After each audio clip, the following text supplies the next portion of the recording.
Okay friends, in this video we're learning how to start auto rotation on lock screen. Okay, simply pull down the notification area, press and hold automatic rotation symbol, then you will get this menu. Simply click on lock screen and turn on the auto rotate.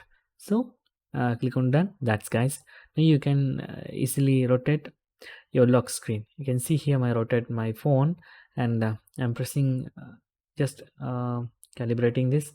So that's guys, we are successfully rotated our Samsung Galaxy S25 Ultra lock screen. So there is symbol way on one UI 7.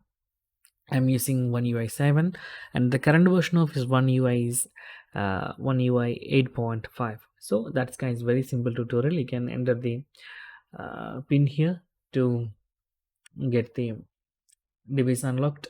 I'm using the face cam, but actually I'm facing my tripod on my face, so it is not recognizing.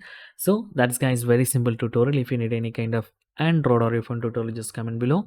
I will post my replies as video so you can easily watch and understand it. And if you enjoy this video, please like, comment, share and subscribe our channel for getting more videos like this. Thank you so much for watching. Have a nice day. Bye bye.